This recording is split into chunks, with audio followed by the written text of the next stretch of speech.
Yeah. Yeah? Yeah? I love you, baby. Yeah, I love you too.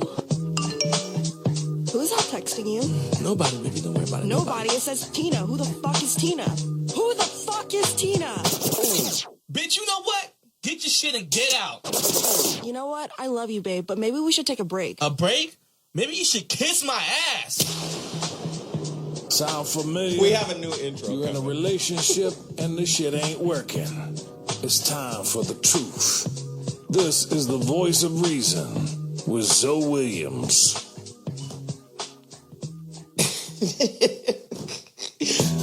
Ladies and gentlemen, the Voice of Reason has returned to Dash Radio. Listen, I keep trying to tell all of the followers, if you want to hear the show live, you got to go to your Apple, your iPad, your iPhone, your Android, and download the Dash Radio app. That's how you hear the show. Download the app, go to Talk Radio, and then you'll see Hot Button Radio. I'm here 3 times a week from 5 to 7 p.m. on the West Coast, right? 8 to 10 on the East Coast. And we like to deal with, on this show, very, very interesting relationship discussions. I know. You guys are a little afraid to have this conversation, but I'm not. Today, we got a hell of a topic. You need to get to your phone lines. The number to dial is 844-55-1. The number to dial, 844-55-1. I think, Cheyenne, didn't you have the numbers, the actual numbers to call in? I did. It's 1-844-55-3274-1. 'Cause I didn't know. 1-844-55-3274-1. So when I say 844-55-1... 3274-1. Thank you. Listen, get to your phone lines. We really want to know your opinion on today's topic. I'm about to reveal it in a second after I introduce the whole crew. Sitting to my immediate right, the bad girl of the bunch, naughty doctor she is. Dr. Cheyenne Bryant is in the building. Hello, beautiful people. Yes. And to her right, the young girl, the young gun of comedy. I don't know. I'm just naming people's stuff right now. Whitney Tabor is in the building. What's poppin', y'all? And to Whitney's right, the Leo has returned, the young lioness. Neecole is in the building. Neecole, welcome back to the show. Ooh, thank you, so. Now listen. I don't want to play no games with y'all today. I want to know how y'all really feel and what you really think. And if I feel like you holding back, I'm going in. That's what I'm going to do. Today's topic. Yeah. The collateral damage of modern day marriage, divorce, family building, a penetrating look into custody wars, financial wars, sexless nights, and family wars. I mean, Jesus, marriage is a mess right now. Is it still relevant? I got questions. Let me ask a couple. Is it nearly impossible to pick someone to be in love with / married to for the rest of your life? Is it easier to win the lottery? Powerball, anyone? I know it's hard. It's not an easy move. What do you stand to lose? Men? I think women stand to gain everything. Greedy suckers. I'm sorry. I'm speaking personally. Forgive me. What do men stand to lose simply by getting married and starting a family? What do women stand to lose simply by getting married and starting a family? Does the family court system and or judges still see women primarily as victimized dependents while seeing men as villainous providers? Ugh. I can tell right now you're trying to hold it back, but I ain't going to let you. I'm going to push you, Cheyenne. I promise. I'm going to push you. Whatever. Why do some divorces last longer than the marriage itself? Jeez. The number to dial is 844-55-1. I got a hot panel in here. We gonna really get active on this topic. Why does the divorce/family court industry make over $50 billion a year? Are they pimping us? Absolutely. You know, a judge will tell you in a hot second, ignorance is no excuse of the law. Pay that money. Mm-hmm. Wow. It's a tough question. It's a tough show. Here's a great question. Does being married to a woman increase her power to incentivize sex and intimacy? You not getting none if you don't get the car fixed, if you don't take out the trash. You know, a lot of that happens. Sex gets incentivized. Does holy matrimony kill a man's testosterone? Ugh. It just gets uglier and uglier. I could keep asking questions, but I won't. I'm going to go to my people right now.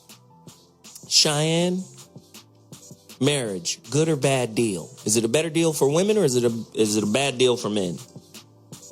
I don't think it's a bad deal for either, but I do think it's a better deal for women. Oh, hey, come on. Marriage tends to be something that benefits the woman a lot more from the beginning to the end. You stated in our last show on Wednesday that men have gotten to the point where they're used to just pretty much listening to whatever the woman says and just learning how to provide her needs, just to kind of end the argument and keep things at peace.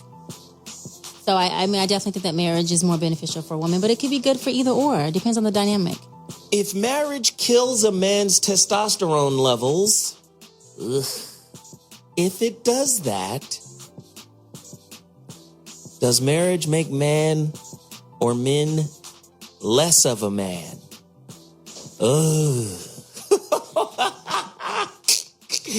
Whitney and Neecole, I need you to chime in.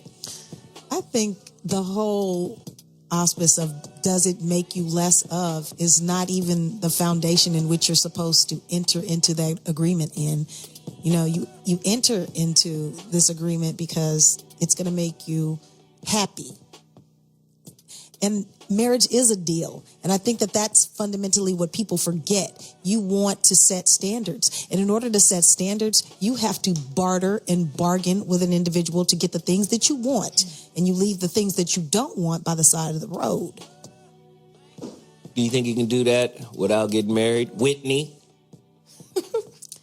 Honestly, nowadays, I feel like, you don't really need to get married to have all of the things that marriage is supposed to provide for you. And I think dudes are getting screwed out here financially. Because a lot of women, I feel like a lot of younger women are only doing what they have to do for a check.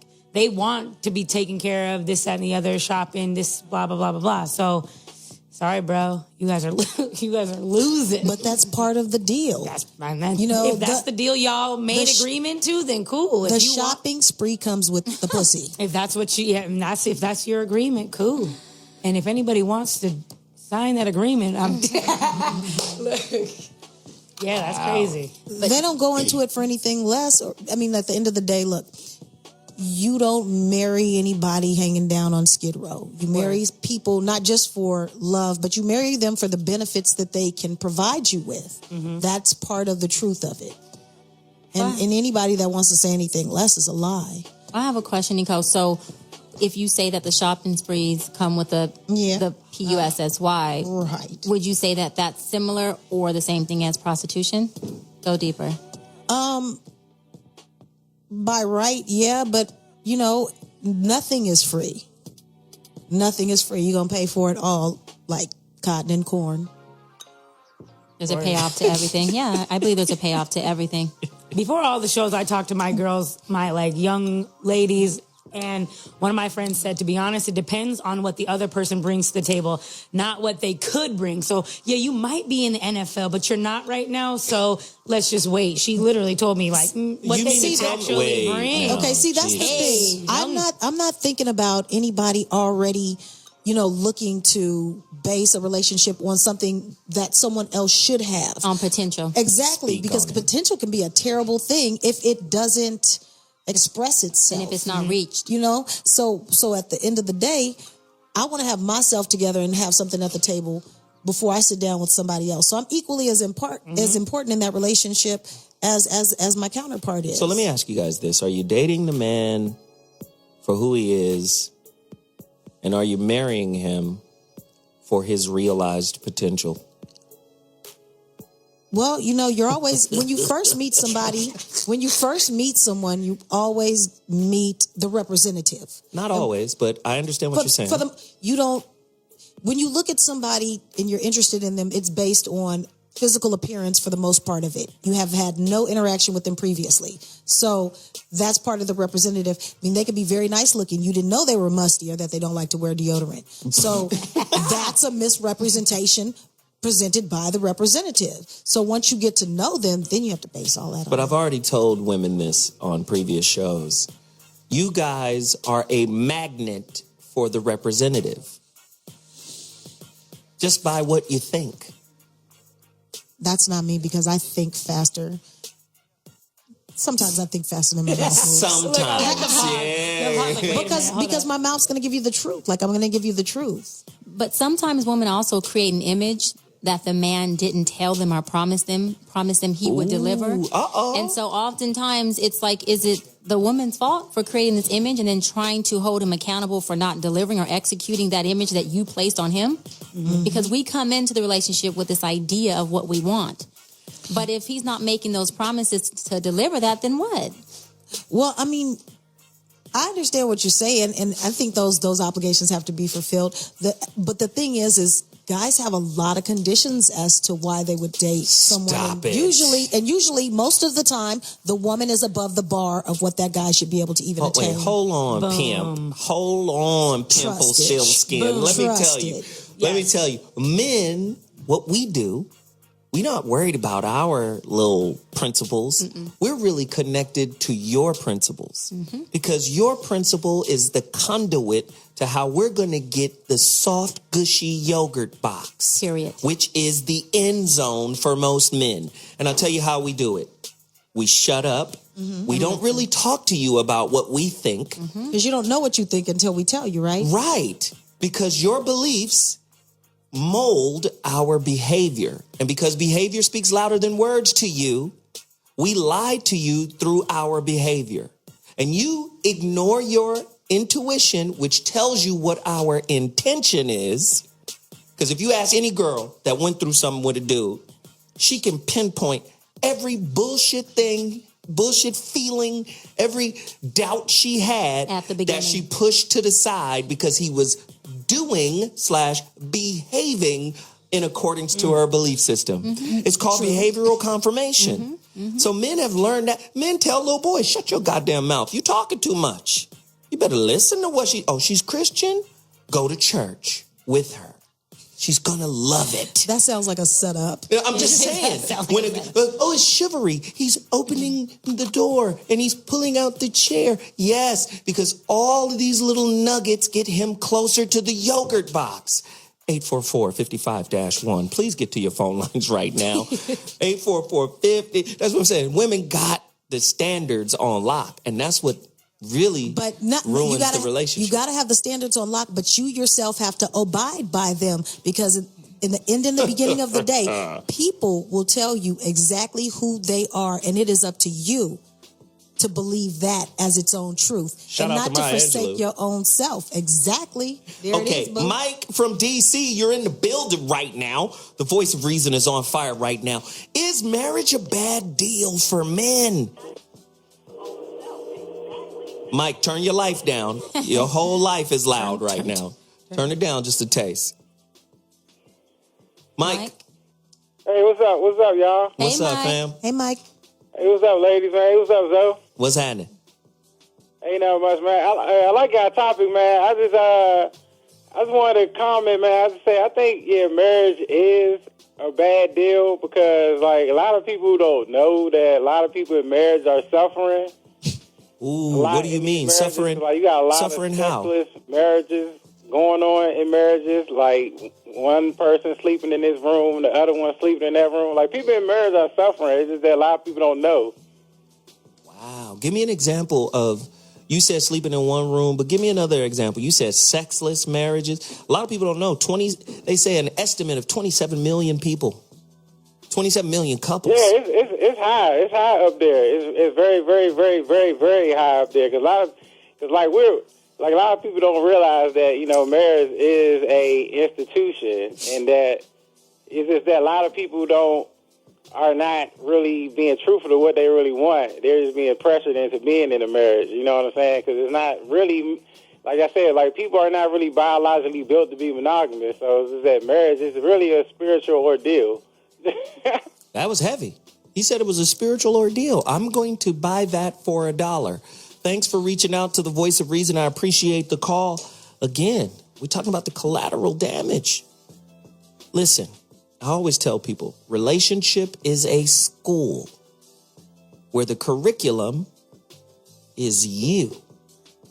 A lot of people don't like that. They run to relationship to escape from themselves. There's no escape from you in relationship. Mm-hmm. Well, the thing about it, relationships, you want to be happy, right? Individuals want to be happy, and so you want to be happy in a relationship. You're not always just happy. And in a relationship, you have to work at happiness. But you have to work at happiness in a relationship. I agree, but the work is not on your partner. The work is on yourself. And the work is also between the two of you. I mean, everyone is not always going to be happy and everything is not always going to be great. But the thing about it is once you get to that point, and you want to protect that. Here's a great idea. Go ahead, Whitney. I was just going to say, like Neecole said, it's a job. This is a job, and you have to set that boundary at the beginning. Like, what do you want in life? What do I want in life? Do they match? Do they meet? Maybe they won't. Maybe it's going to match in 10 years. Maybe it doesn't ever match. But don't marry anybody unless y'all have the same end game, goal, whatever y'all want. Listen, what if we look at relationships like, did you guys see DeMarco Murray just signed a 5-year deal, $42 million, to go to the Philadelphia Eagles? Everybody, all the Eagles fans in here, go to hell. 17 Eagles fans in this room. Right. That's crazy. Go to hell, Eagles. I'm a Niner fan, so go to hell. Seahawks, Niners. Whoa. Yeah. This is another topic. Yes. 2 hours. Boo. Anyway, what if marriage was set up like professional sports? Let's get married for 4 years with an option for 5. Right? Let's just get married.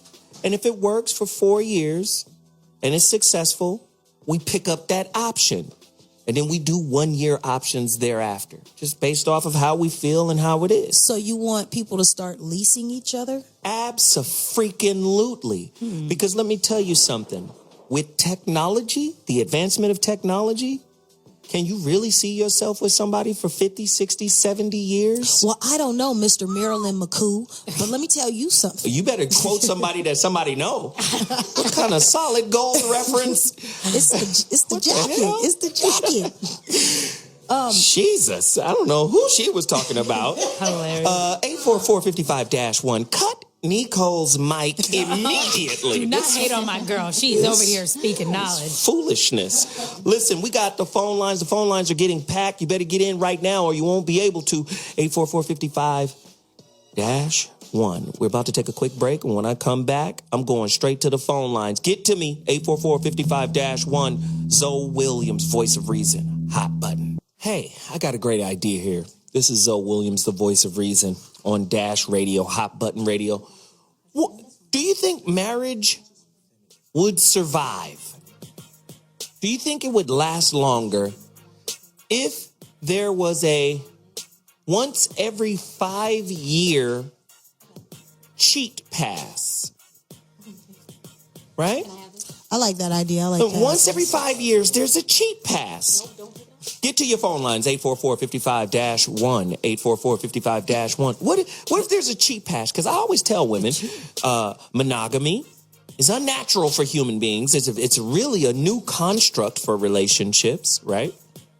Whenever you're social engineering a country, you have to put in particular belief systems in place for people to now turn into traditions and cultures and all of that. They got to believe something, right? So what about a cheat pass? Once every 5 years, or maybe once every 7 years. You know how people get the 7-year itch? Was that it? But why have a cheat pass if a relationship is an agreement? So if you both want to have a relationship, but why even have to give a pass? And it's not called cheating if two people agree that we are going to be able to. So what would we call it? The free nookie pass? No, you don't call it anything. Things don't have to have titles. You say, well, it's got to make sense, right? So it's agreement. You and I are in a relationship. Because a relationship's an agreement. It doesn't have to have commitment involved in the agreement. Like maybe for you and I, we may want commitment. But there's other couples that may have a relationship with no commitment. And it's been... I'm not sure if I want to go there yet. Yes, I don't know. Oh, you know girl. How you doing? I think it's dope. Nowadays, there's so many people in the world. Are you sure that there's really just that one person that you're supposed to be with? Maybe test it out. What if you and your partner have a dope agreement to where, hey, every 7 years, why don't we just go find another male or female that we might just, have a little good time? I feel like a lot of young people are Whitney. saying Will and Jada are on that stuff. You know what I mean? Is that the reason that they're adding Hollywood people to the party, you know so what I'm to saying? speak. Maybe that could be the just to mix it up a little bit. People get bored. I think people get bored in marriage. To break it's the the monogamy. same thing over and over and over. I like options. You know what? Research has spoken very clearly. Dr. John Gray, who's also going to be a guest on this show on the 30th of March, Dr. John Gray made it clear. He said when men are in domestic relationships, their testosterone levels drop. But when men are chasing and cheating and chasing, the testosterone level spikes through the roof. Maybe. So how can a man's wife keep that chase in him that will stabilize his testosterone levels? Go out with your wife. Go out with your wife and have Going out is boring. No, something different. No. Go out with her and have cheating. all these other dudes gawking at your wife. Look, the answer I'm those just looking saying. for is bring a woman home occasionally and surprise him. Ooh. And that's the answer he's looking for. I'm not saying it's the correct answer. A gift. I feel like a gift. Bring a woman home and a thank you for being a great man. Does he goes like another raw, woman. Does he like raw pieces of meat thrown into his cage at time too? Or, I was gonna say, so you're going to like, marginalize masculinity again here. Marginalize masculinity. Jesus. I just question why you want to be in a relationship if these are the external variables that you feel like you need to have or maintain that relationship. Because if you need those extra things to fulfill yourself, then you do not want a relationship. So why don't you And have then, one? Neecole, for you, my question for you is, so does a relationship automatically mean commitment? I'm just asking you. I mean, on a personal level, I'm like much more open as opposed to how I feel things should work. Man, Go deeper. That's that bullshit. She done stole my little moniker. I'm gonna have to steal it back from Dr. Cheyenne over here. Go ahead. I'm open to reason and I like negotiating. I want to hear what the callers also, listen. I'm very much more traditional as well. What's the number? Yo, 844-55-1. I need somebody else who's into this new wave of thinking as far as marriage and divorce and all that jazz. Listen, I just think we live in a hookup culture. Tinderella. You can have a great time just hooking up. That's terrible. Then you disconnect. That's terrible. I do vibe with Neecole on that. And if you want to be a hookup, whatever, Tinderella, then don't be in a relationship. Have a situationship. It's a Tinderella? I like that. Situationship. Don't be married and be on Tinder at the same time. A Tinderella, huh? Listen, my man on Twitter, his name is Greg Major. He says, we marry for the wrong reasons. Women tend to want to impress family and friends, i.e., look what I got. Look at the man I got. Look at who he is, what he does. He's a good man. And men, mainly for looks and sexuality. Yeah, they want a bad bitch. That's what they want. No. No? And that's what I thought. That's what I gathered from what you just said, from what he just said. Men want a good-looking woman, and women want security. That's very shallow. Well, women marry for security, like you said, Whitney, and men marry for other reasons. I mean, like physical reasons, and they just want and like Zoe said earlier, a lot of men, from what I heard, get pulled into marriage by the woman.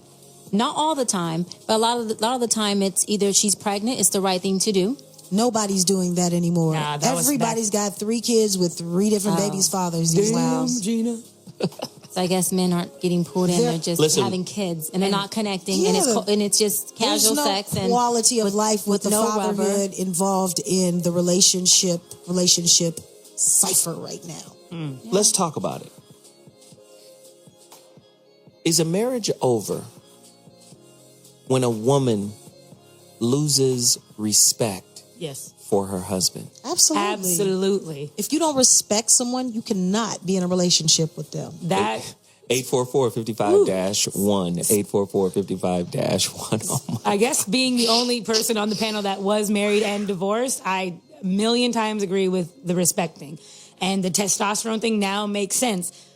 Maybe that's why men think that we're all nagging, because they become little sensitive bitches when they're married. Is that what it is? Like, as soon as I lose respect, I'm like, cool. Like, you are not really doing much for me, so you're not fulfilling the half of our bargain, which you're supposed to be the man and handle everything, life, and I'm take care of this. I can't respect you, bro. I got to get out of here. I'm treating you acting like a little bitch right now, and I'm going to have to treat you like one. So you do know you're speaking economics and roles. Yep.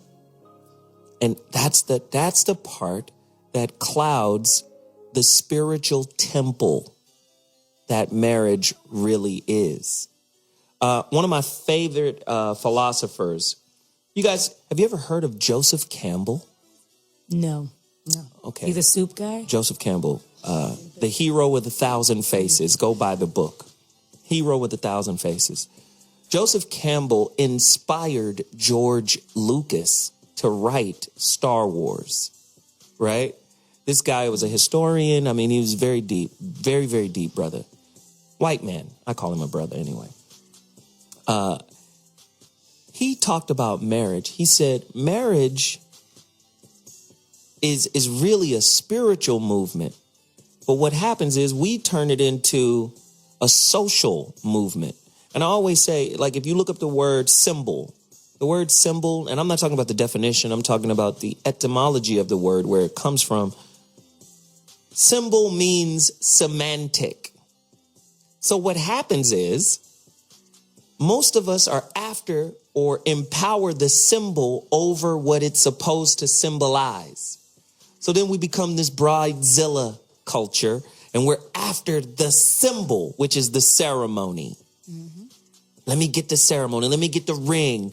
But you don't have what the symbol symbolizes. So it becomes just it's no different than the new iPad or the new iPhone. It becomes a trinket or a bauble that you're trying to acquire, as opposed to what it really is, which is a spiritual ordeal that will reveal the truth of who you are. Most people don't want to know who they are. They want to have fun. They want to have sex. They want everything to be good. But relationships are the worst place to go to get that kind of experience, because relationship is going to keep putting you back in front of yourself. Yep. So I think marriage is a bad deal, because guess what? While you're dropping out, not really paying attention to the purpose of, or not connected, or don't know the purpose of marriage, then you have kids. And while you're trying to figure out who in the fuck you are, kids are being raised in your environment. They're supposed to be being shaped. But they're being shaped by your confusion in that environment. This is true. They grow up just like you, confused, running away from. How many avoidant parents, when I say avoidant, I mean when there's a conflict, I'm just going to avoid it. I'm not going to deal with it. Not knowing that when you avoid conflict, you actually empower conflict. How many kids take on that same positionality because that's the way my dad handled things, or that's the way my mother handled conflicts? Huh? Well, it's nature and nurture. At some point, you're saying that, and as we grow older and we mature, we utilize our archetypes as sort of a backdrop to our own footprints in life, and we say, you know what? Even though mom handled this like this, I choose to handle it like that. That's if you continue to grow. Well, I always say you're not an adult until you stop using your parents' ideology. When you develop your own ideology, that's when you become an adult. So you Cheyenne? mean I've been grown since I was 3? Yeah. Well, shit, you're a barbarian. This is Thundar's daughter. I'm just saying. Cheyenne, what do you think? I think that I believe in pathology. So, and I think that most things are learned behavior. So, we learn how to be in the household from our parents, from what we are role modeled by. And so we take that and we become that woman or that man that dad or mom were. And we implement that in our relationships. And many times most individuals do not break the pattern from their parents. But that goes back to what Zoe said. You have to do a lot of self-work and get to know who you are. So that self-work is the hardest work there is. Yeah, totally. Who wants to do that shit? And that's why people are not connecting in relationships, because that connection, every relationship in your life is a mirror of yourself. It's a direct reflection. I absolutely am nothing like my mother.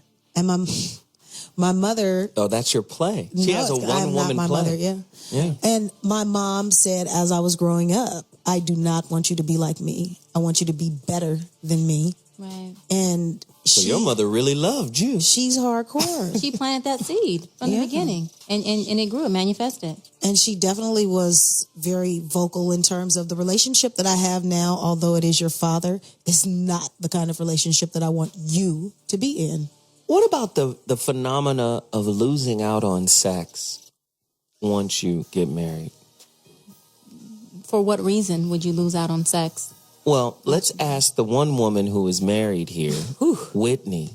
Did you hold the cooter hostage? I definitely did not hold the cooter hostage, but it was kind of on the other end. I'm not going to lie. I got married thinking, I got it all the time. It's like a red box. I can just get it when I want it. Red box? Well, you know what I'm saying. I thought I had dick on tap by getting married. This is mine. Sorry, this is my property now. I'm married to you. So if I need a little something, you need to do that. He was tired from work and then. I'm like, man, I got to go get some batteries because you're bullshitting. And this isn't part of our agreement. Whitney and her husband switched roles the moment they got married. And did you see how we were just talking about? I was like, okay, I lost respect. As soon as he was like, he didn't want to fuck me anymore, I'm like... And then she's been rocking beanies ever since. Gang member. I think Whitney is really exemplifying all of the reasons, right? Like, a lot of people have this misnomer, like guys do too. Just because your woman is bad doesn't mean she's going to hold your interest. A lot of people have to understand that. A lot of people have air in their heads.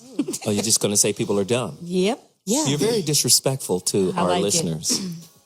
I like it. Okay, and no, but I'm just saying, if I get married to a person just because of her outer, right? But I don't connect with how she was raised, who she was raised by, her philosophy, how far she's gone to challenge the philosophy that she inherited from her peoples. And this goes back to why I just said what I said, because people are so not willing to even go the distance, find these things out about their mate before they get married, and this is why they end up in a epic failed relationship. They're not even doing all of that these days. They're like, what street you stay on? What's your phone number? Here go a ring. Well, you remember back in the day, sex used to be something that was really difficult to get. Right. It's easy now. Yeah. So, it used to be like, oh, I can't wait until I hit that. And the woman, Lord have mercy, Jesus, what I'm going to do? Guys be lifting weights and right? But now the women drinking energy drinks and the women are setting power you guys shakes. up now. The women are like, I can't wait to get that. Right. It's like, like you said, Neecole, it's a role exchange where the women are throwing it at you guys, not even with any expectation or making you work for it. It's just like, he's handsome. I got a little itch and I need it to be scratched. But That's now, bananas to me. Now guys are in the mindset of work for it. Right. Are you on cocaine? Do you know how much pussy is outside the window? And it doesn't matter how bad you are, what kind of car you drive, all that. It doesn't matter. You could be the perfect woman, but as soon as you keep your dime, you hold on to that little dime. That to me, he turns around and goes finds Scallywag around the corner, and it's a wrap. No, there's literally that's real from young people world perspective. From Miss Tabor, real life. That to me is like limited desperation. Women, thank you, have such a small pool to draw from. No, they don't. Decent men, individuals, those without records. Women and draw I'm not talking from about a pool albums that they create themselves. There you go, Zoe. Yes. D from Maryland, come in here and bring some sense into this conversation. Jesus. Hey, what's up, ladies? Hey, what's up, Zoe? What's happening? Hi. Yeah, I just think, in my opinion, I just think the only reason marriage dissolves so fast is that once you get out of a marriage, you get money. Say more.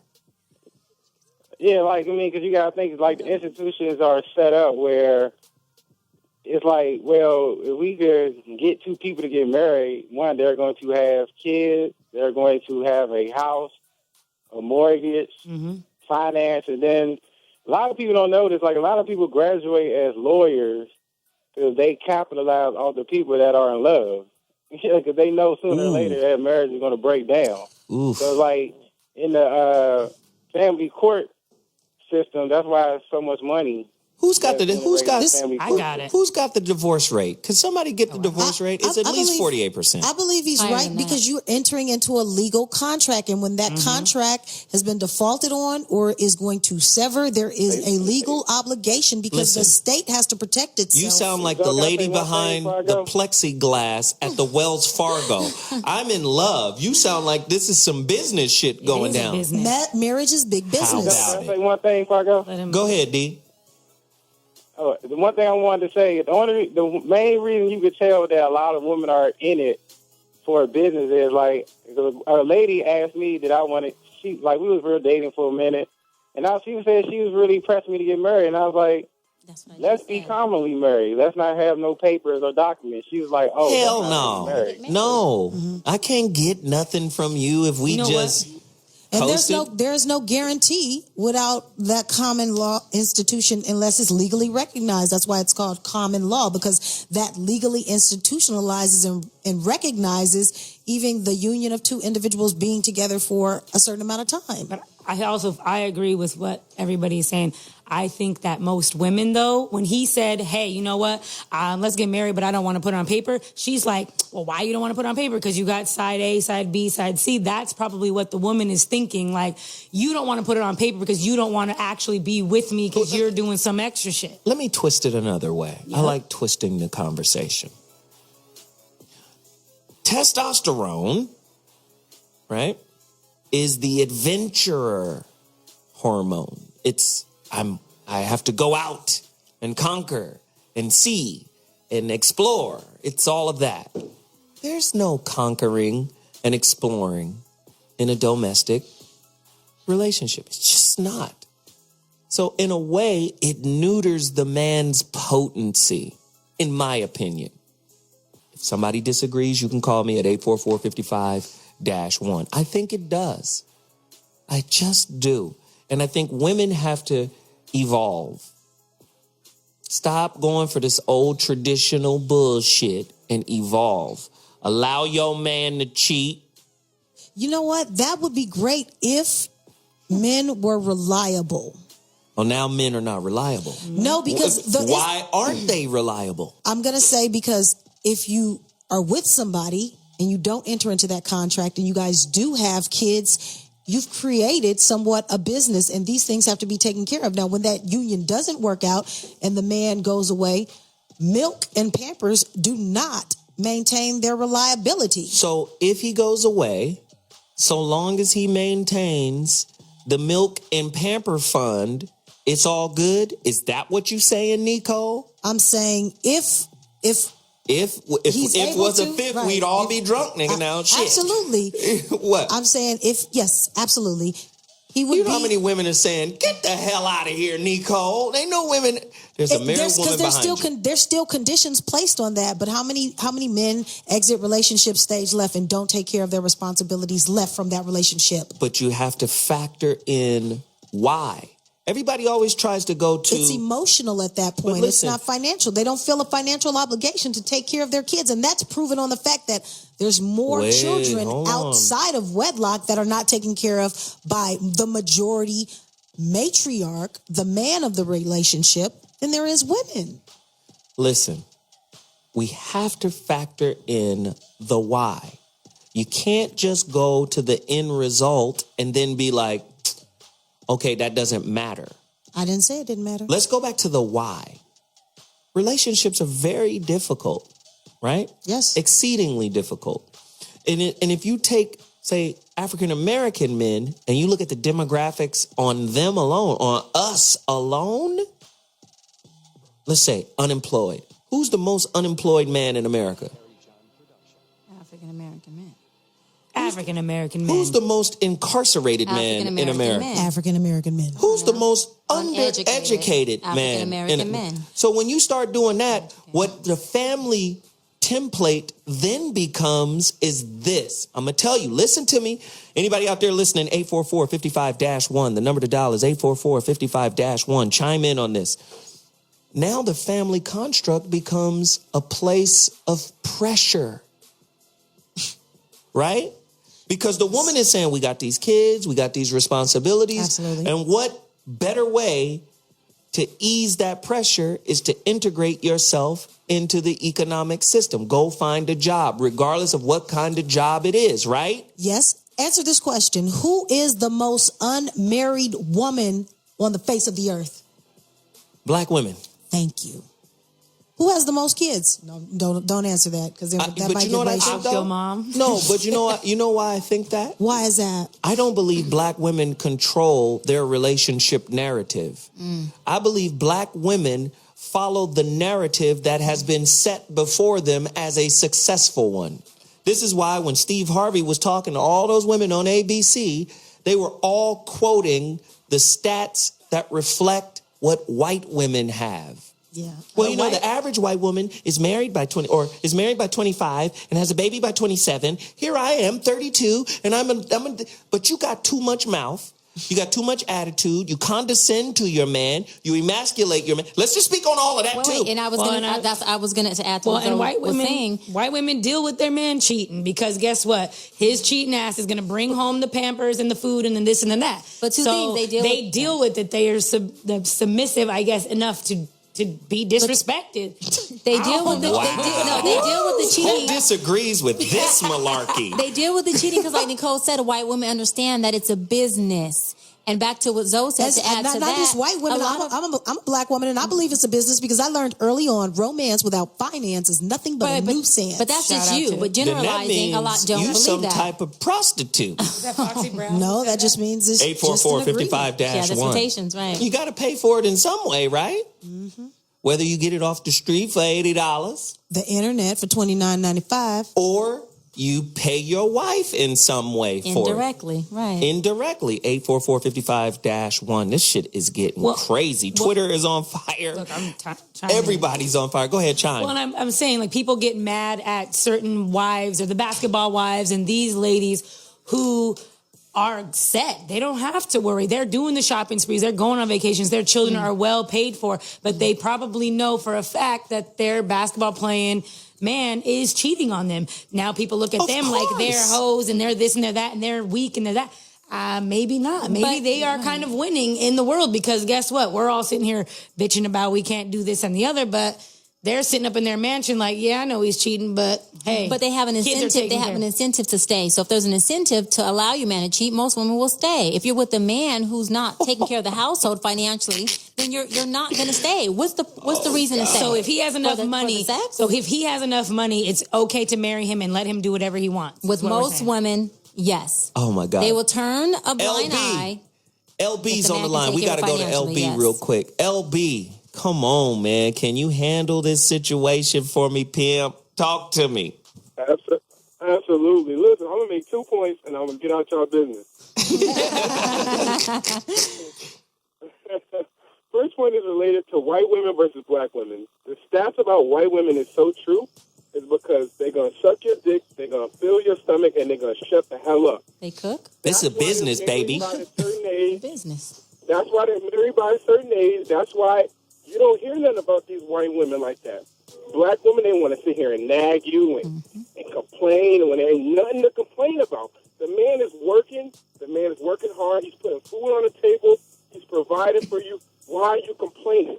I totally agree with you, LB. I totally agree with you. I think and white women were also taught, learn behavior, how to shut up and do what you need to do to please your man and let him be a man. You don't get in his business. You don't overtalk him, and you do what's necessary to keep the house a home. Black women were not taught that. So therefore, like you said, Zoe, we have the attitude. Let me ask this we try question. to control in the wrong ways. we do. No, you Let me say ask this I question. do because I don't. I don't. The we of me, Dr. Brian doesn't. me shutting up is not a condition of my mate Marriage. being a man. That just sounds ridiculous to me. And as far as your, take your gloves off while you're at it. There's just fucking Pacquiao, right. And as far as the caller goes, you know, there's just as many black women out here sucking dick as there is white women, and so you can knock that off all the way. All the way. I think white women taught black women how to. No, I'm just kidding. Come on now. I don't know, but it might be the other way around. The other way around. You know, that's a myth. That's mythological that black women don't give head.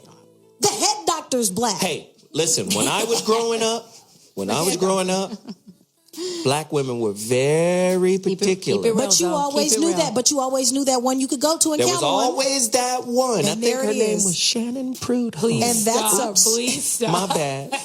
Shannon would always dust you off. Everybody Rest always in knew peace, that Shannon. one girl.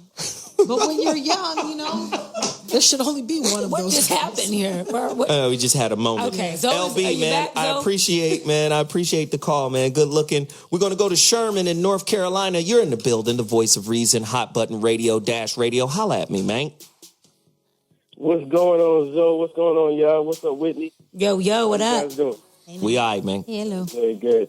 One thing you guys haven't discussed, I think, was as far as black women in the household, as far as relationships, I don't think a lot of black women have experience dealing with men in the household. Mm-hmm. So when these women get with men, then it's like a whole different experience for them because they're not used to most black women grew up in single households and they didn't have much experience dealing with men. So when you get them to get into a relationship with a black man, They don't know what to do. you know, now it's like they're treading on new territory, a new territory kind of a thing. But are you saying they're getting in a relationship with a black man that doesn't know how to be a black man because they weren't raised in a house with their father either? Same both ways. That's a possibility as well. So, I mean, it's a constant role battling of the roles and genders, or, you know, and also society plays a factor into what we deem of what a black man's supposed to be, whatever that means. What are some of, Sherman, you bring up a great point. I got a couple of questions really quickly for everybody, including you, Sherman. Do you think, in general, most sisters are just a little too fucking aggressive for marriage, for matrimony? 844-55-1, 844-55-1. Do you think just a little too goddamn aggressive for matrimony? Most sisters, not all, some but not all. What do you think? Oh, absolutely. I think that, like I said, it goes back to that, you know, you don't have certain experience dealing with someone, you know, dealing with a guy. You don't know how to relinquish that control when need be. It's like most sisters don't know how to relinquish that control. Okay, let me give him space to be who he's supposed to be or who I want him to be. Yes. So let me give him the space, and then when I'm needed, I can fulfill the role that he needs me to fulfill. But when I need him to step up, I'm going to relinquish my control and let him be who he is. Wow, Cheyenne. You know, because there's only two things that men need: respect and appreciation. And once we get that, we're good. Cheyenne. No, I totally agree with you. I do believe that a woman, I think it goes both ways. But to add on to what you were saying, I believe a woman should know not her place in the sense of meaning bowing down, Neecole, but when you're with a man, knowing how to approach your man, knowing how to speak and do things so that you're not emasculating him and you're respecting him with your guidance and being a woman and letting him have his space as a man. And I agree from my experience with friends I know in relationships, a lot of them, they're black women, they don't do that. They're very overbearing. They're very dogmatic. And when I'm on the outside looking in, I'm thinking, shit, as a man, I wouldn't want to live in that environment either. It's like he's surviving in the marriage, not not in the marriage. That's ruthless. Yikes. Yeah, that's ruthless. I'm surviving this woman. Listen, we got to take a quick break. The show is getting crazy. Phone lines are open, 844-55-1. A lot of good callers already. Call us ladies. I want to hear from the women. Please. Like, maybe women are in a space right now where they're saying, fuck marriage too. I don't really need you. I'm educated. I got bread. I'm picking and choosing amongst you as I please. Boom. Right? 844-55-1. Call us back 11. And let us know what you're thinking. Deuces. Hey. Play number 11. Ooh. Man, this topic is crazy. Twitter is on fire. The phone lines are open, 844-55-1. My man on Twitter, Mazi, young black women need to learn from older black women that actually have someone and have a positive relationship. In other words, young black women need to model successful black relationships, but so do young black men need to model successful relationships. Again, technology speeds everything up. And whatever gaps exist in intimate relationship, technology is now filling those gaps. So as before, when all we got is TV. You remember when the TV used to go off? Like late, you hear the national anthem at the end, and then TV went off, right? It ain't like that no more, right? So now you got television, 7,000 channels. You got Twitter, you got Instagram, you got Facebook, you got all of these spaces or all of these things that can fill the gaps. And wherever there's a gap in relationship, there's an opportunity. Speaking to that, look, I'm tapping into this though.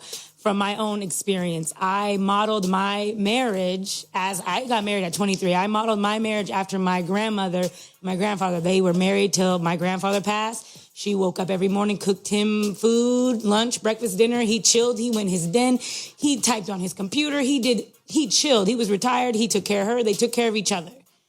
I modeled my marriage being 23 exactly the way my grandmother did. He had lunch every time he came home.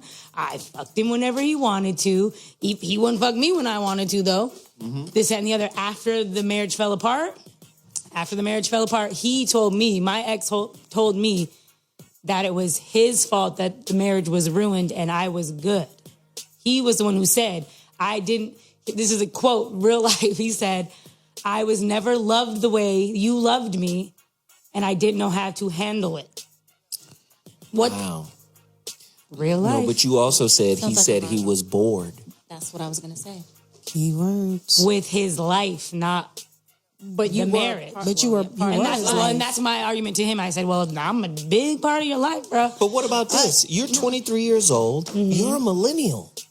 Why are you modeling yourself after your grandparents? Because that's what we are supposed to. What else are we supposed to model ourselves after? What I'm saying is, she's saying she modeled the relationship of her marriage and what that looks like. And see, that's the difference. Like, I model myself after, I have two mentors, you know what I mean? Felicia Fisher Shamu and Estrella Jones. And the thing is they're good women. They both have solid, good marriages. And I model myself after them because the laws of attraction, like-minded individuals should attract to one another. And so I really focus on my goodness of being in order to make that successful in terms of the relationship. Listen, I'm not kidding. We got another married lady on the line right now, or someone who was married and got divorced.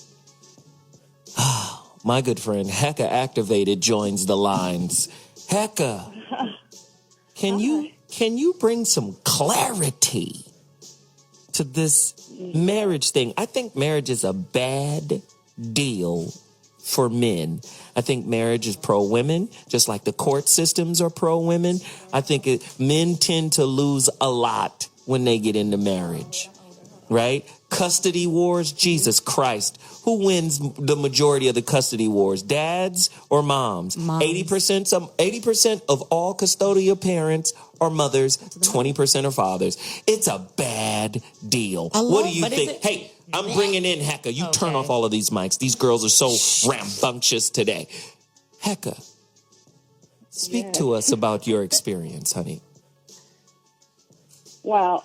I could relate to both sides, in all honesty. I relate to you, Zoe, in saying that women really need to stop controlling men, because in my position in my marriage, that's exactly what I did. I was trying my best to control my husband at the time, because I had this fear of lack, or this void within me. And I felt that if he went out and I didn't control him, if he went out to be with someone else, then I would lose. And I didn't want that. I didn't want that to happen. But after I divorced, I got to a point in my life where I realized who I was. And I think when women become full of who they are come into their full power, then they no longer have the necessity to control, but they're willing to give whomever their partnership. Oh, say more. Say more. They're in partner with. Say more. Are you telling me? Wait. Listen to me now. Are you telling me that marriage empowers a woman to think that she can control her dude? No. She's basically saying her insecurities let her there. How did she get back here? How did she get back in here? What I'm saying is, number one, my insecurities did lead me there. But number two, the fact that I was married did make me feel like I had more control. Because I'm married to you, you're supposed to be this way to me. You're supposed to be faithful to me. You're committed to me. You're not supposed to go out and cheat on me. Yes, I did feel that sense of entitlement. But when I divorced, as I started to grow and mature in myself, I started to realize that it's not right to place those types of restrictions on anybody. Not for him to place them on me, or not for me to place them on him. Wow. Everybody deserves a certain level of freedom. And this is why I said pattern yourself after the individual and not necessarily the relationship, because when you are good and whole and you know your self-worth, it's easier going into something because you have your own value and your identity. And most of us self-project. So when we're wholesome within ourselves, we're able to be solid in a relationship. And, control is insecurity and it breeds fear. So fear sabotages things. That's what you have to get out of your own way to be a better individual at times. Boom. Yes. So we agree that marriage is a bad deal. I still don't agree with that. I'm just saying. I don't agree with that. I think if you're ready and you Who's ever ready? Well, if you accept every single thing, if you accept all of yourself, your shortcomings and your successes, as well as your failures, then you could potentially be ready. I mean, if you traveled all over the world, these are things that I've done that make me feel. Let's do this. I want to see what's happening with this right now. I'm gonna go with you, Neecole. Name 2 of the worst expectations you could have going into a marriage. Everybody's going to get a chance to do this. 2 of the worst expectations faithfulness. Ooh, go deeper. Beautiful. I think that people are the most unpredictable things on the face of the earth. How about it? Speak on it. Therefore, anything is bound to happen, but I don't believe that sexual relations is the foundation of the relationship. So therefore, you shouldn't expect that because you need to be your mate's friend first. So faithfulness is one. Faithfulness and 844-55-1. Get to your phone lines right now. 844-55-1. This shit is crazy right now. Go ahead. the second area of, you said misinterpretation? No, I said expectation. Expectation. The second expectation that I would not want to have going into a marriage is that we're always going to be happy. Ooh, that's great. Faithfulness and happiness. Come on. We're building my case right now. Whitney Tabor, you're two. Man, I really, language. Honestly, yeah, I'm gonna go. Pass. I don't even know. No. You got to give me one. One. I guess maybe the sexual drive to actually want to stay with that person, orgasm, sex, that's what I'm going to say.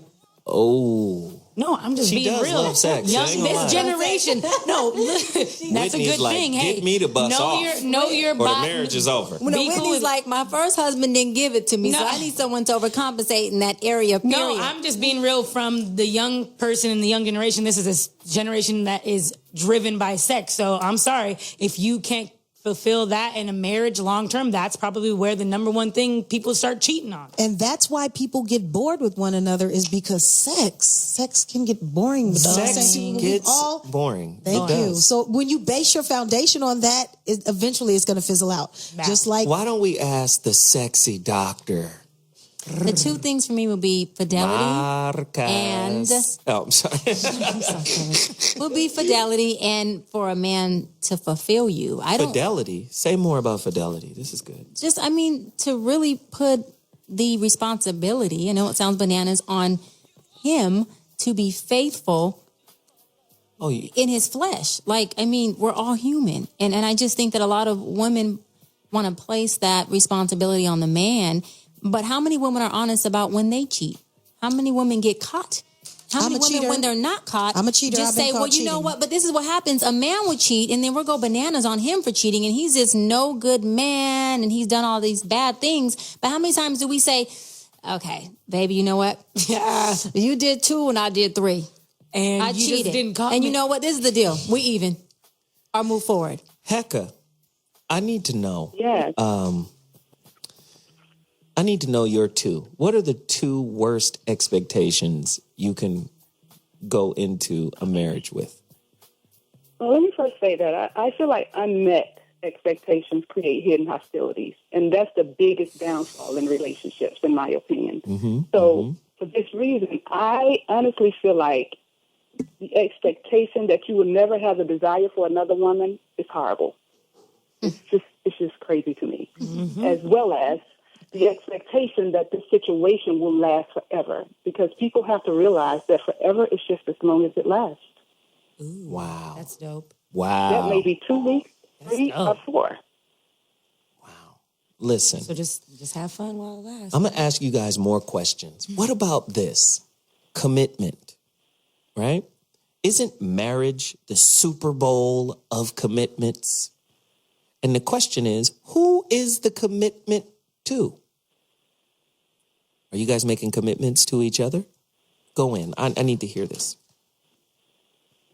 Again, I am the one who said a marriage, a relationship is an agreement. Commitment does not have to be a part of the agreement. People have the permission to define their relationships on their own. External people have no permission to define someone else's relationship and say, because you're married, you need to be committed. Period. some people married need to be committed. I'm just saying, isn't your believe agreement, isn't your Hancock the commitment? Isn't that the commitment? That's the legal adversary of it. That's the legal portion of it, element of it. But that has nothing to do with the agreement between 2 people. You have people who are married who swing. Yes, you do. Come on now. If you agree to follow a certain set of rules. And who's making the rules? I'm saying the 2 people. That's an agreement. That's an agreement, though. That's called an agreement, right? Yes. That's an agreement. Absolutely. To me, that's a commitment, especially if you agree to do it. Agreement and commitment is pretty much the same thing. If you're committing or agreeing to do something, then someone's upholding you to that. Right. So this is my point. This is the point. It's wordplay, Neecole. This is the He's point. doing wordplay. No, I'm not. This is the point I'm trying to make. That's what he does. Even our guest in the room is like, he's doing wordplay. No, but this is the point I'm trying to make.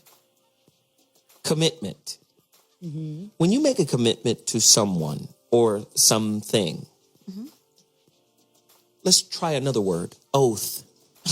Right? Right. That's an obligation. But that's different than a commitment. No, it isn't. Yes, it An is. oath can be a tide. Right. Like, I'm going to give you this much for. Right. So if we make a commitment, I'm not making a commitment to you. I'm making the commitment yourself. to me to uphold what we agree upon. Absolutely, I agree. So the commitment is to myself. So really, if I break one of the rules of the agreement, You're dishonoring yourself. I'm dishonoring me. Yourself, absolutely. So that's not wordplay. That's the now difference you're not between using wordplay. But I wasn't using wordplay before. Go ahead, Whitney. Yo, as far as that, from my own personal experience, when I stayed after his infidelities because I made a commitment to God, which is what we are supposed to be doing as far as marriage. Well, what about people who are atheists? No. Atheists, do your own thing, but I'm saying I am not. So I made a commitment before God that I would be faithful to my husband. So I didn't go outside, and I stayed when he went outside, because you're supposed to, for better or worse, whoop-de-whoop-de-whoop, what they ingrain in everybody's heads. And guess what? It's all about the money. I think it's all about the money. It's all about the money. Divorce is a $50 billion, divorce and family court, $50 billion a year. Hecka. A year, that's a lot of money. The married lady in the room just handed me a note. And she was saying, based off of what I just said, that's why you should create your own vows. An agreement. Because these are things, these vows are what you're making to yourself.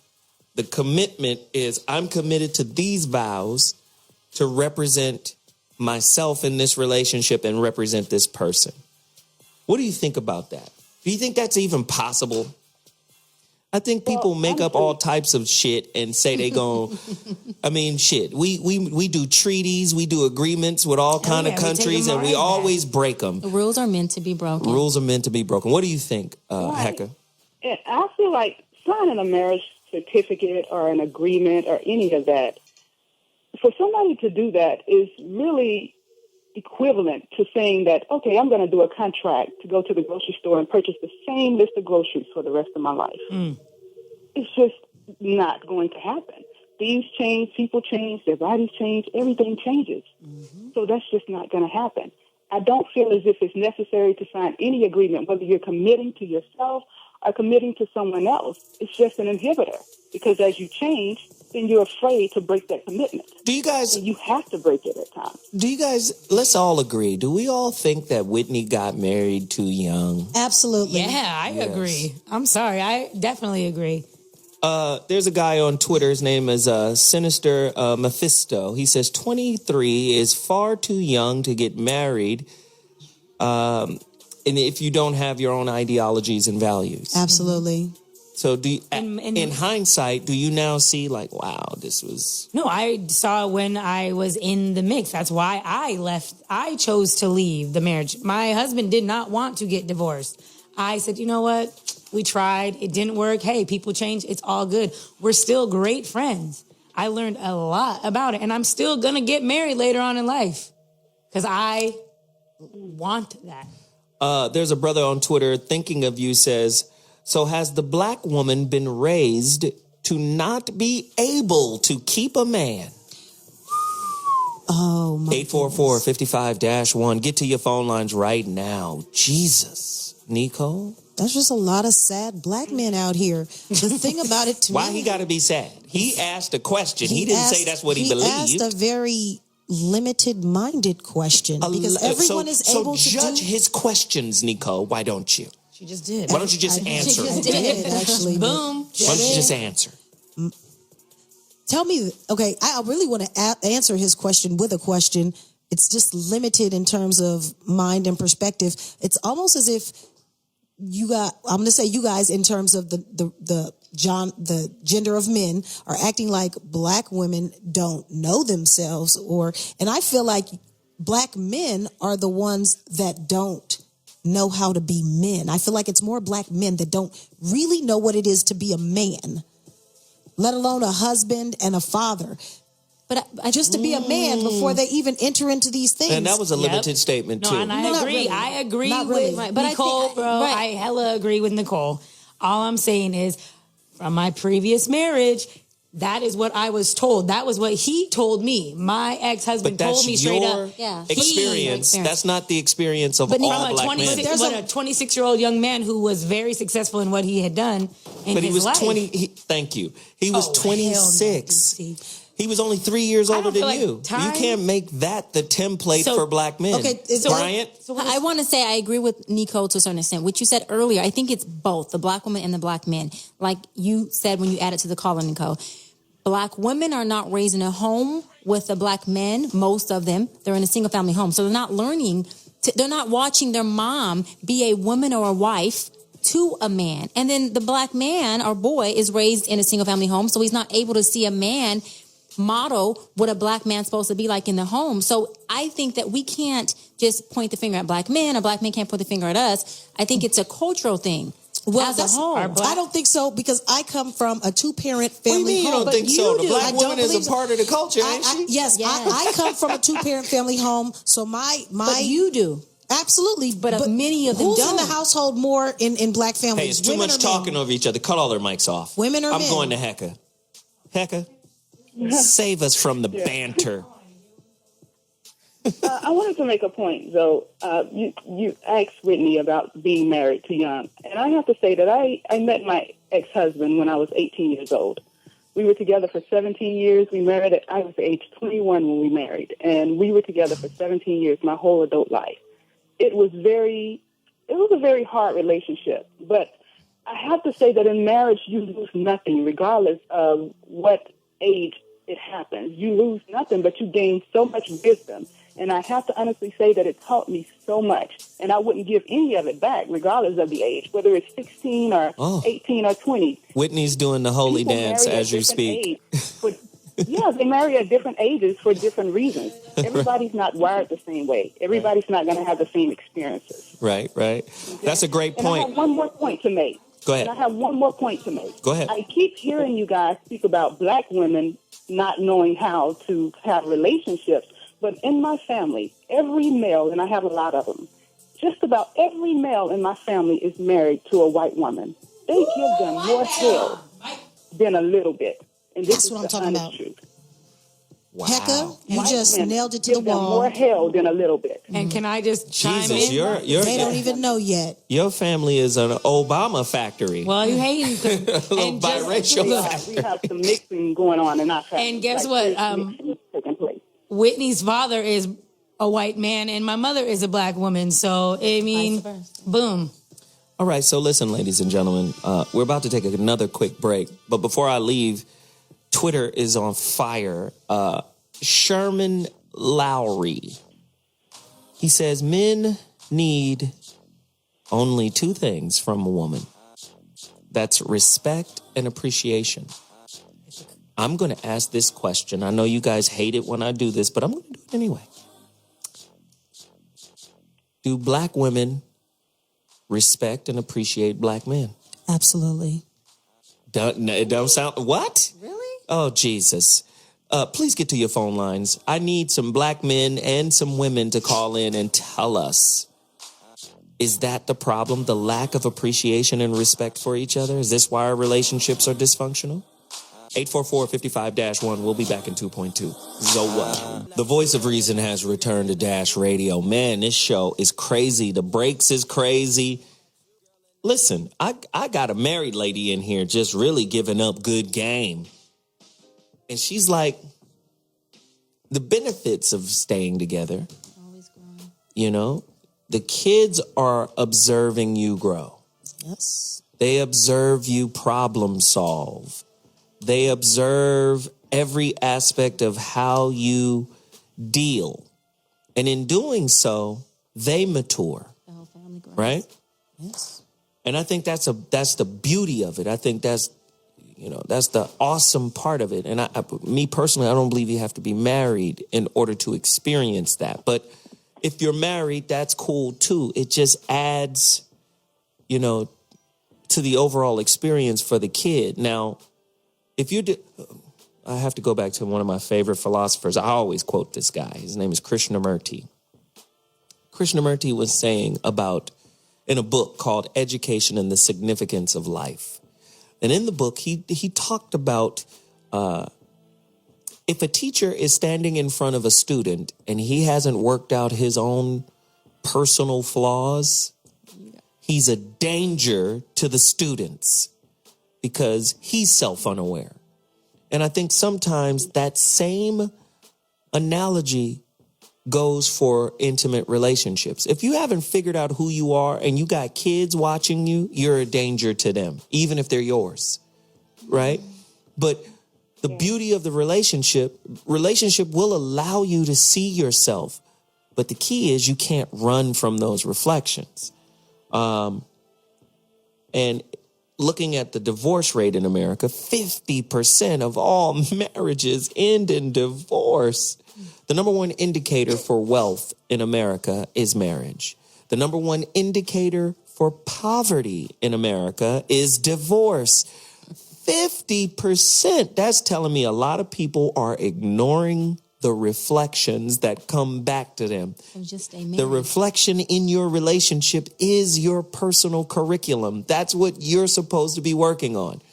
I don't like the way my wife does this, or I don't like the way my husband does that. That's your issue. If you spot it, you got it. I say that in my book. In my book, I say, if you spot it, you got it. That's what it is. That's some real business right there. I think it's awesome. We got Hecka activated on the line right now. Hecka? Yes. Did you used to nag your husband? Yes, I did. I nagged the hell out of him. I sure did. I did that with the spirit of excellence. With the spirit of excellence. Yeah, I did that. I mean, I'm honest. I'm just a straight up honest, open person. I did that. But he nagged me too. I mean, he played his role in the relationship and the things that took place. He did too. But one of the things that I want to say is that I talk to people on a daily basis because of the type of work I do. And it really hurts my heart, honestly, to see that there are so many people out there that are yearning, really truly yearning to have experiences with others that they've already had this karmic obligation to have these experiences with, but they cannot have the experience because they're in a marriage. Wow, that's heavy. That's heavy. That's heavy. It bothers me because people set up these karmic obligations before they even entered into this realm. And if that karmic obligation was set up, then we have to, in some way, shape, form, or fashion, find a way to fulfill that obligation. You know what's interesting? Hard when we're being restricted. You know what's interesting? A lawyer friend of mine, she's a family law attorney.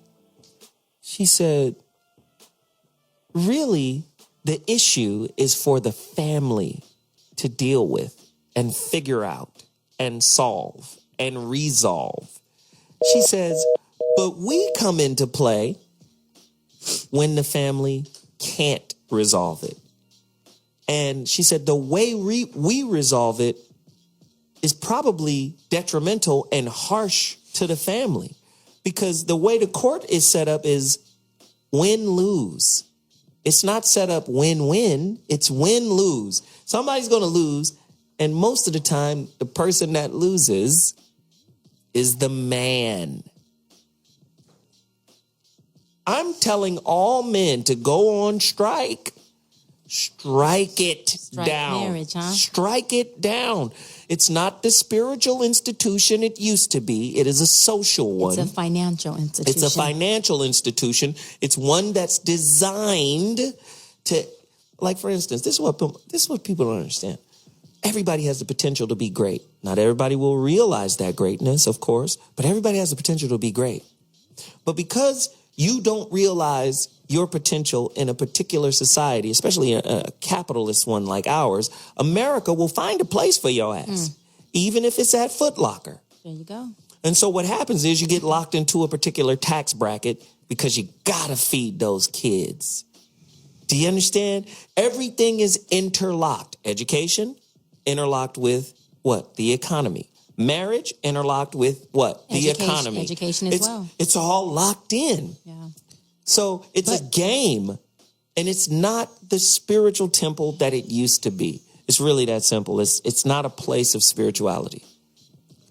When was anymore? When was it a place of spirituality? Because didn't women in the 50s just bake cakes and pies just to make sure that they in the 50s, they considered that the best time in America. That's what I'm saying. So one job, one income could take care of everybody, send people to college, have a house.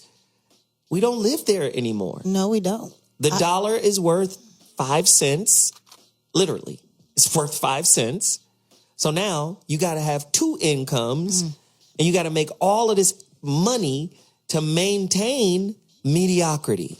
But also there's been strides as we've progressed into the future, and those roles have begun to change as women. We work more, we're more educated, we're more traveled. And is Hecka still on the line? Yeah. Yes, I am. I was just thinking about you being in a relationship, engaging at 18, and then staying in that relationship for 17 years, 35, and then having it be failed. In my personal opinion, I think that there's no failure. She acknowledged she learned a lot. There's no failure. I'm saying the relationship, the marriage failed by her being divorced. And you're basically growing with that person the entire time, because from 18, 21, you're still basically a child. You're still essentially a kid. You may have keys, to a place, but you're playing house and you're a kid. You education, worldly thoughts, travel, these things are not necessarily infused in your day-to-day life when you're that young to make that kind of decision and change and, embrace that kind of union when you're a child. You grew with somebody, and in order to continue growing, you have to get out into the world, and, trying to keep grips on somebody, it's going to limit everything you know about life. Mazi from Twitter says again, black men don't necessarily respect black women as well. Thank you, Mazi. He said we all can y'all just listen until I finish and then cheer from the peanut. This is the cashew gallery. Anyway, we all need counseling and reprogramming is what he said. It's a cultural thing. That's what I said. Sherman Lowry says again, can the panelists answer what they feel a real black man is? What role does society play in their definition? Another show. Of a real black man? Whole 2 hours. I think that, so I want you to answer, because it's the thing. When No. He's asking the women panelist. Don't throw it off. Well, I say that because a man's definition, a black man's definition of a real man, or to use a street slang, a real nigga, their definition is usually different than what our definition is. I love that. It is. I love that. Seriously, their definition of those two are usually different than what our definition is. Neecole's face. What the hell? A real nigga. I mean, because that's what, you guys hear it all day. Oh, you can't handle a real I'm not in those rooms. Yeah. Oh, okay. Yeah. Well, that happens often. All the time. By a lot of men. So I don't know where you go or where you've been, girl, but they say it all the time. I'm in really good places. That's why you single, because you can't handle a real There you go. nigga. No, but Once you reject, let's really you answer get the that. question, though. Okay. Let's really dig down. I will give you my quintessential definition that spans for human beings, All black men included, women.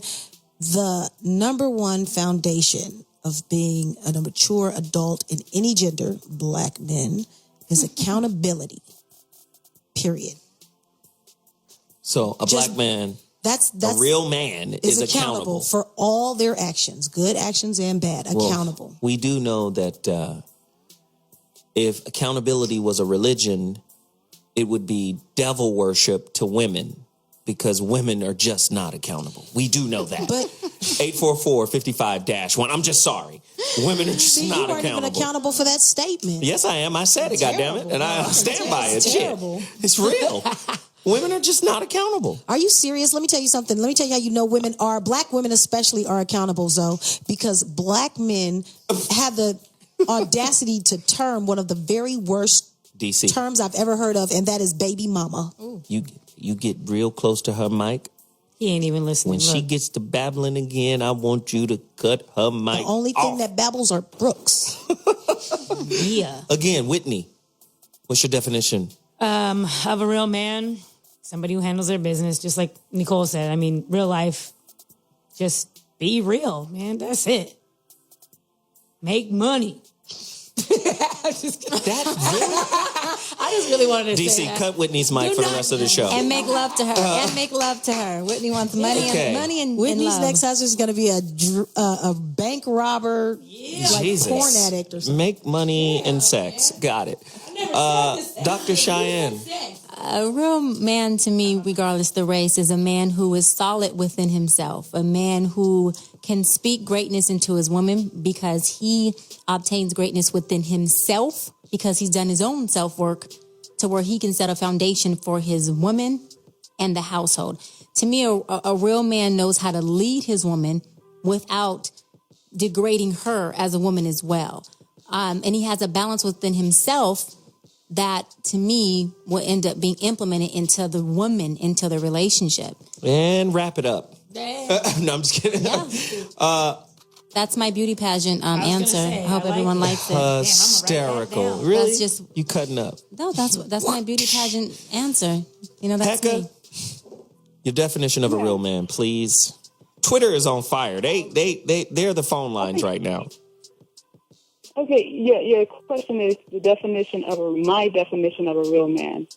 I can't say because in all honesty, I haven't experienced a real man. I think in my life, and because of that, I just honestly think experience is the best teacher. And Wait a minute, Hecka. Yeah. I'm gonna have to get up against Neecole because she up in here tripping right now. Finish your statement, Hecka. Well, I'm like I said, I just haven't experienced it, so I won't sit here and try to make up something based on what I've heard from other people. I'm not a follower; I'm a leader. So until I have experienced it, I can't give you a definition. And I will say, in my opinion, it's the best teacher. I will always say this: you experience what you are. And that was a very truthful statement, Hecka, and I appreciate you putting yourself out there like that. True that. You know, you experience what you are. Now, I'm going to tell you what a real man is. He's fidelity. He's the truth. And he's uncompromising in the truth of what he is. Now, most men lack fidelity because the game of getting yogurt box is conformity. The game of getting with women is conformity. So it breeds the lack of fidelity in most men because what most men are looking for is an angle to get sex. Even with their woman, even with, the person they gonna be with forever. They're figuring it like, let me get this angle will get me what I want. Men are very direct, right?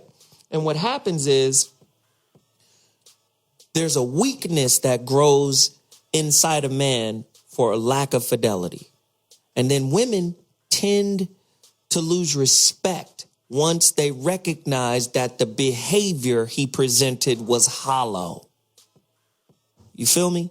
Once, oh shit, I was impressed by the behavior. I got what I wanted, but now I recognize what I wanted wasn't really fulfilling because it wasn't his truth that he was doing it in. Do you understand? Real men, regardless of color or socioeconomic background, whatever, are the truth, period. That's what I think. Callers, if you disagree, 844-55-1. Hecka, was that the truth or no? Yes, I do honestly feel like that was the truth. And I agree with you when you say that we experience what we are. And that's the exact reason why I have chosen to remain single until I can come into the fullness of who I am completely. And at that point, at that very moment, I can attract to me who I am so that I can then have that experience of a real man. No, Neecole think you just got a fake man because men are fake. No, this isn't true. That's what you think, Neecole. No, not at all. You've been hating all show. No, absolutely not. I have high standards and a good moral compass. And I experience and deal with real men all the time. Those are my friends, my confidants. You know what I mean? Like I don't deal with the bullshit. That's what I'm saying. And I feel really bad that she hasn't had that experience. But once again, I respect her honesty in even saying that. But do you not deal with it, or do you never come across it? Because you come across it. Okay, so you do come across it. You don't tolerate it. Yeah. You're like, it's time to go. Second statement was moral compass. Go ahead, Hecka. Well, the answer for me was on an intimate level. That was the answer for me. Now, I have mentors, and, those mentors are men, but I'm not intimately involved in their lives. The only experience that I have from them is the experience of mentorship. Okay? So when you talk about dealing with a real man, I'm talking about every part of that man, to see every part of who he is, all the intricacies, the in and outs of who this person is. That part I have not experienced. Now, I don't need anybody to feel sorry for the fact that I have not experienced that, because the lessons that I've chosen, the lessons that I've experienced, I've chosen. And I am okay with those lessons. They've taught me a great deal, and I'm totally okay with that. Oh, Jesus. Listen, these children in here are going crazy right now because they're not listening. They're not paying attention, but I am. Please. Let me just say this. Let me break this down really quickly. The nagging thing and the complaining thing and all of that stuff, I think that's par for the course when the relationship gets bad, And when I say when it gets bad, I mean, maybe you have a bad moment. Maybe you have a bad patch. In the book that I'm writing, The Relationship Dismount, there's a section in there where we're talking about, where I'm talking about Eleanor Roosevelt. She saw a sign, right? She saw a sign on her way somewhere. It was a construction sign. And the construction sign said... it said, construction, what? Oh, Jesus. Look at this. I'm being bothered in here. I'm trying to make a point. I want your phone, Zoe. Christ. You got something to hide in here? I do. Okay. I got a lot of stuff in my phone. I have the phone in my hand. So that shows you who runs this relationship. Boom. Okay. All right. And that was out being dogmatic. I didn't even verbally have to say it. Once we start having sex, you will never see the phone again. Be like, this nigga don't even have a phone. See, he's not a real man. I'll tell you what's the truth. He said fidelity, y'all. He said fidelity. But let me finish my point, Christ alive. I'm talking about, what was I talking about? Eleanor Roosevelt, right? She saw a sign that basically said, construction not over, or construction not complete, right? Mm-hmm. And how we frame that in the book is everybody should have that sign hanging around their neck while they go through life, because you're something that's under construction, right? And if you get through a rough patch, or you get to a rough patch, if you would look at your partner as being still under construction, you won't be as harsh on them. You understand what I mean? Mm-hmm. But sometimes we have these inflexible expectations of, you should be like this. You were supposed to do this. You were supposed to do that. And we don't have the space or the room, or we don't allow the space or the room for them to still be what they are, an unfinished work. They're still under construction. We all are works in progress. Same with your nagging girl. We all are works in progress. And I think the moment you think that you're done and you know it all and everything is within your control, then at that point, you're no longer a student. And, you should always be a student of life. Nobody is a student in a relationship. A relationship is work. I said a student of life. You're always going to learn something new every day.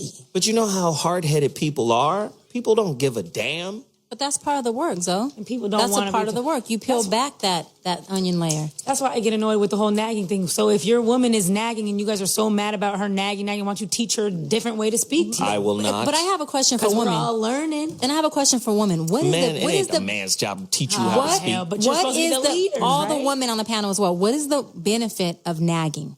Does he even listen? What Does is he the do it? What's not the definition, the benefit of nagging your man over and over again? That's so irritating. What's the benefit? Don't ask me. I'm not a nagger. I'm just asking. Okay.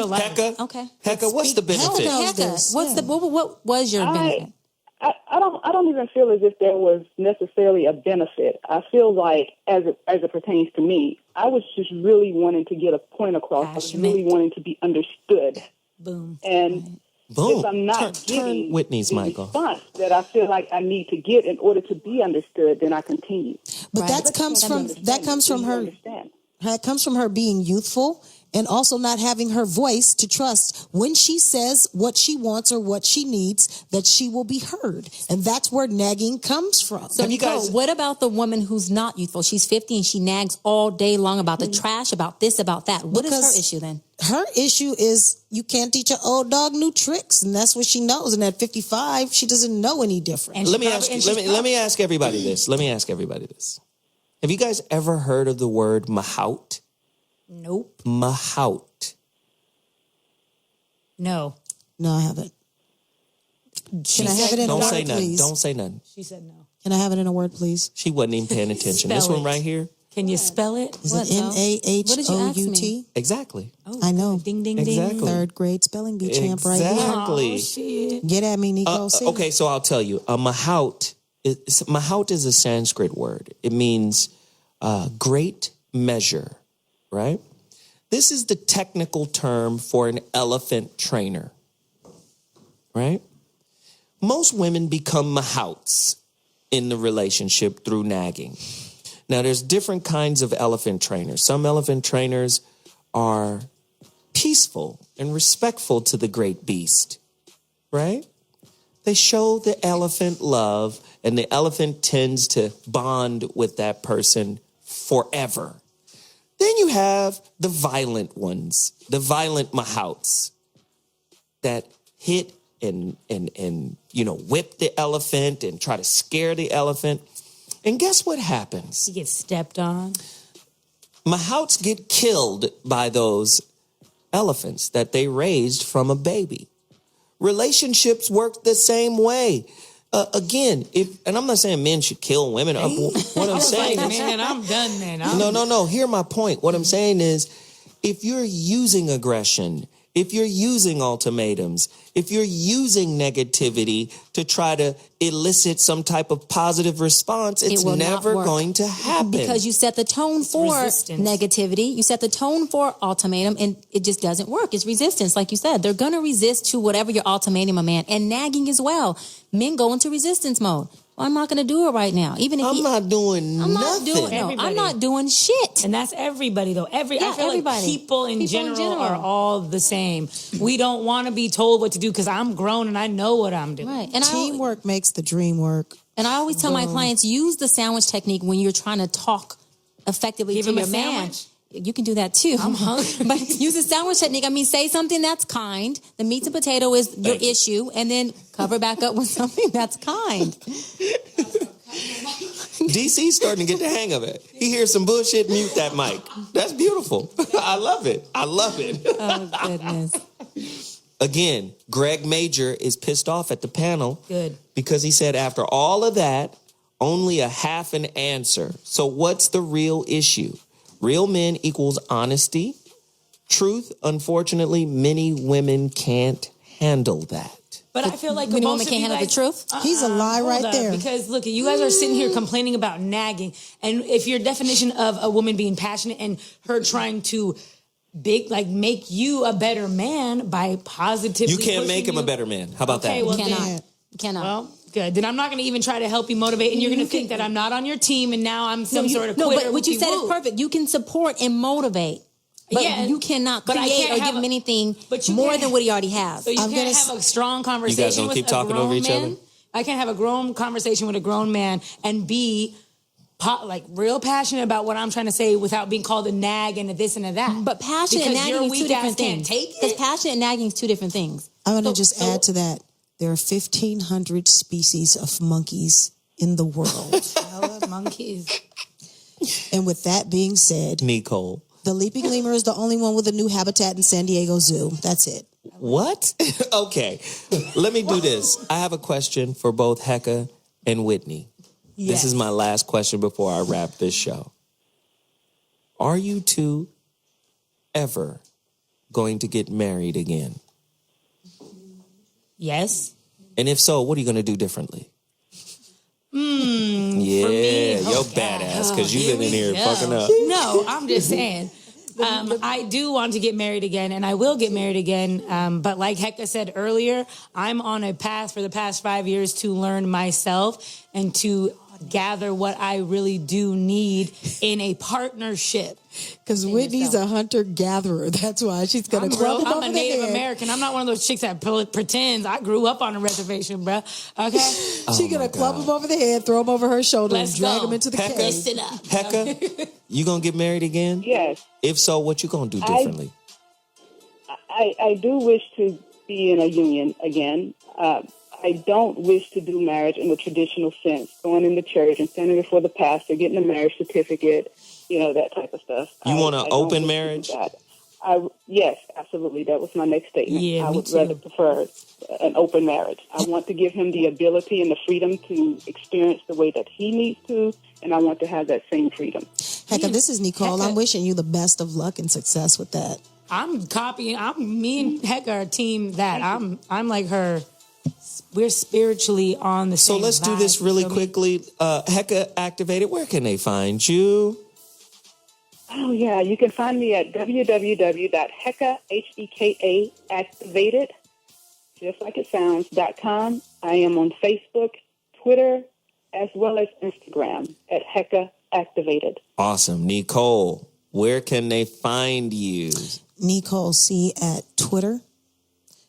Neecole, the one and only, on Instagram, and Neecole Cockerham on Facebook. Cockerham. Ah, here he goes. Here we go. You love it. Jesus. Whitney? You guys can find me on Instagram and Twitter at Miss Tabor, Taber. Facebook, Whitney Tabor. Instagram. I already said that, man. Yeah, you did. Thank Whatever. you. Holla at your girl. Cheyenne. Dr. Bryant, Twitter and Instagram is _Dr. Bryant, _Dr. Bryant. The website for my book is mentaldetoxbook.com, mentaldetoxbook.com, or amazon.com. Ladies and gentlemen, I'm Zoe Williams. You can find me at IamZoeWilliams.com. You can find me on Instagram at Mr. Zoe What. You can find me on Twitter at Zoe Williams. And I keep urging you all, please get to my Indiegogo page, the ZWMS Relationship Dismount Book Tour. I need you to go there. Donate whatever you can, $1, $2, whatever you have. We're trying to put together a multiple city relationship tour. It's going to be crazy. I will not be there. Crazy. We're You breaking are up not before you go, Zoe. invited. I'm on your top number one in your VIP First list. off, please understand the invite must be in place before you say you're not coming. So you, Zoe. Anyway, I know you ain't getting no ticket for me, but I'm not coming. Yo, I have one quick be question sitting for next to you, Zoe. Zoe. I want to ask Zoe because you've Really quick. never been married. Would you? Get married. hell no. Good Done answer, deal. Zoe. Done. Through the village he goes. Marriage is not for gods. Because I'm not So married. I'm out. With that said, we'll see you Monday. Have a great weekend, Voice of y'all. Reason. We holla. Good Deuces. night.